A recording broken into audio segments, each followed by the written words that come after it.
কিছুদিন আগে ইন্টারনেটে একটি ভিডিও ফাঁস হয়েছে। ভিডিওটি মাত্র কয়েক মিনিটের, কিন্তু এই কয়েক মিনিটেই গোটা বিশ্বের নিরাপত্তা বিশ্লেষকদের ঘুম কেড়ে নিয়েছে।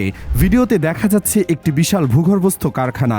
সেখানে এমন কিছু একটা তৈরি হচ্ছে যেটা দেখে প্রথমে বিশ্বাসই হয় না, কিন্তু যখন বিশেষজ্ঞরা সেই ভিডিও বিশ্লেষণ করলেন তখন তাদের মুখ থেকে একটা কথা বেরিয়ে এলো, এটা যদি সত্যি হয় তাহলে পৃথিবীর সামরিক ভারসাম্য চিরতরে বদলে যাবে।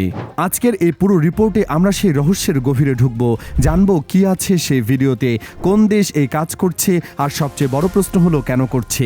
শেষ পর্যন্ত থাকুন, কারণ এই রিপোর্টের শেষে এমন কিছু তথ্য আছে যেগুলো জানলে আপনি নিজেই বুঝতে পারবেন সামনের দিনগুলো কতটা অনিশ্চিত হতে চলেছে। এই ভিডিওর উৎস কোথায় সেটা এখনো পুরোপুরি নিশ্চিত হওয়া যায়নি, কিন্তু যে দেশটির নাম বারবার উঠে আসছে সেটি হলো ইরান।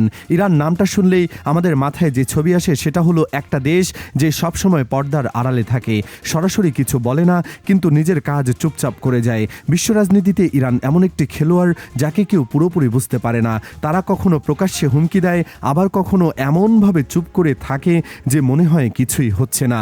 কিন্তু ইতিহাস বলে ইরান যখন চুপ থাকে তখনই আসলে সবচেয়ে বেশি কিছু ঘটে। আর এবারও ঠিক তাই হচ্ছে বলে মনে হচ্ছে, কারণ ফাঁস হওয়া সেই ভিডিও এবং একের পর এক সেই গোপন রিপোর্ট বলছে ইরান এমন কিছু একটা বানাচ্ছে যেটা আগে কখনো বানায়নি, আর সেটা হলো তাদের ইতিহাসের সবচেয়ে শক্তিশালী ক্ষেপণাস্ত্র। এখন প্রশ্ন হলো এই ক্ষেপণাস্ত্র আসলে কেমন? ফাঁস হওয়া ভিডিওটি যখন বিশেষজ্ঞরা ফ্রেম বাই ফ্রেম বিশ্লেষণ করলেন তখন বেশ কিছু চমকপ্রদ তথ্য বেরিয়ে এলো। প্রথমত, ভিডিওতে যে কারখানাগুলোর দৃশ্য দেখা যাচ্ছে সেটা কোনো সাধারণ কারখানা নয়, এটা একটা ভূগর্ভস্থ সুবিশাল স্থাপনা। এর ভেতরে যে মিসাইলটি দেখা যাচ্ছে সেটার দৈর্ঘ্য এবং গঠন দেখে পরিষ্কার বোঝা যায় এটা কোনো ছোটোখাটো ক্ষেপণাস্ত্র নয়, এটা এমন কিছু যেটা হাজার হাজার কিলোমিটার দূরে আঘাত হানার জন্য তৈরি করা হচ্ছে। বিশ্লেষকদের একটি অংশ বলছেন এর ওজন এবং ইঞ্জিনের ধরন দেখে মনে হচ্ছে এটি আন্তঃমহাদেশীয় ব্যালিস্টিক মিসাইল হতে পারে, অর্থাৎ এমন একটি ক্ষেপণাস্ত্র যেটা একটা মহাদেশ থেকে আরেকটা মহাদেশে পৌঁছে যেতে পারে। এটা যদি সত্যি হয় তাহলে বুঝতেই পারছেন ব্যাপারটা কতটা গুরুতর। কিন্তু এখানেই শেষ নয়, আরও একটা তথ্য আছে যেটা পুরো বিষয়টাকে আরও ভয়ঙ্কর করে তুলেছে। কিছু আন্তর্জাতিক সূত্র এবং লিক হওয়া গোয়েন্দা রিপোর্টে দাবি করা হচ্ছে এই মিসাইলে যে ওয়ারহেড বসানো হতে পারে তার ক্ষমতা হতে পারে 80 থেকে 100 মেগাটন। এই সংখ্যাটা শুনে হয়তো অনেকেই বুঝতে পারছেন না এটা আসলে কতটা শক্তিশালী। তাহলে একটু তুলনা করে দেখা যাক। 1945 সালে দ্বিতীয় বিশ্বযুদ্ধের সময় জাপানের হিরোশিমা শহরে যে পারমাণবিক বোমা ফেলা হয়েছিল সেটার ক্ষমতা ছিল মাত্র 15 কিলোটন, আর এখন যে ক্ষমতার কথা বলা হচ্ছে সেটা হলো 80 থেকে 100 মেগাটন। সহজ হিসেবে বললে এটা হিরোশিমার বোমার চেয়ে প্রায় 800 গুণ বেশি শক্তিশালী। একবার ভাবুন তো, হিরোশিমায় যা ঘটেছিল সেটার 800 গুণ শক্তিশালী কিছু যদি কোথাও ব্যবহার করা হয় তাহলে কি হতে পারে, এটা ভাবতেই গায়ে কাঁটা দিয়ে ওঠে। অবশ্যই এই তথ্য এখনও সম্পূর্ণভাবে প্রমাণিত নয়, কিন্তু যেভাবে বিভিন্ন সূত্র থেকে একই ধরনের তথ্য আসছে সেটা একেবারে উড়িয়ে দেওয়া সম্ভব নয়। এবার আসা যাক সবচেয়ে রহস্যময় অংশে। এই পুরো প্রকল্পটি কোথায় তৈরি হচ্ছে সেটা নিয়ে। জানা যাচ্ছে এই মিসাইল তৈরি হচ্ছে ইরানের দক্ষিণাঞ্চলের একটি পাহাড়ি এলাকায়। পাহাড়ের উপরে নয়, পাহাড়ের অনেক গভীরে মাটির নিচে এমন একটি গোপন সামরিক ঘাঁটি তৈরি করা হয়েছে যেখানে সাধারণ মানুষ তো যাওয়ার প্রশ্নই ওঠে না। এমনকি ইরানের অনেক উচ্চপদস্থ সামরিক ও বেসামরিক কর্মকর্তাও এই প্রকল্প সম্পর্কে বিস্তারিত জানেন না। এটাই বলে দেয় এই প্রকল্পের গোপনীয়তার মাত্রা কতটা চরম পর্যায়ে। ইরান কেন এত গোপনে এই কাজ করছে সেটা নিয়ে নানান মত আছে। কেউ বলছেন এটা ইসরায়েল বা আমেরিকার সম্ভাব্য আক্রমণ থেকে প্রকল্পটিকে রক্ষা করার জন্য, আবার কেউ বলছেন এই মাত্রায় গোপনীয়তা মানেই এখানে এমন কিছু হচ্ছে যেটা ইরান চায় না কিন্তু বিশ্ব জানুক, অন্তত এই মুহূর্তে তো নয়। কিন্তু এই পুরো রহস্যের মধ্যে আরেকটি নাম জড়িয়ে পড়েছে যেটা পুরো বিষয়টাকে সম্পূর্ণভাবে নতুন মাত্রা দিয়েছে। সেই নামটি হলো চীন। হ্যাঁ, ঠিকই শুনেছেন। বেশ কিছু গোপন রিপোর্টে দাবি করা হচ্ছে ইরানের এই মিসাইল প্রকল্পে চীন সরাসরি বা পরোক্ষভাবে প্রযুক্তিগত সহায়তা দিয়ে থাকতে পারে।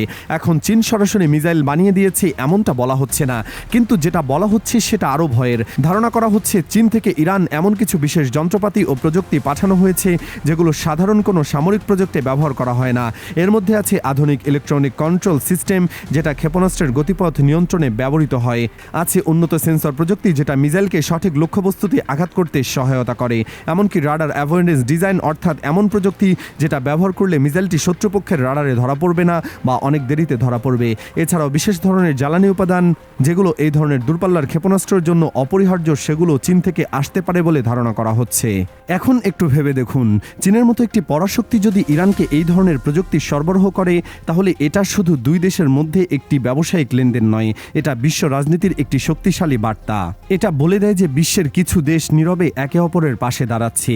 একটি নতুন জোট তৈরি হচ্ছে, যেটা হয়তো এখনও আনুষ্ঠানিকভাবে ঘোষণা দেওয়া হয়নি, কিন্তু কাজের মধ্য দিয়ে তার অস্তিত্ব স্পষ্ট হয়ে উঠছে। এখন সবচেয়ে বড় প্রশ্ন হলো, ইরান এত কিছু করছে কেন? কেন তারা এত ঝুঁকি নিয়ে এমন একটি প্রকল্পে হাত দিয়েছে?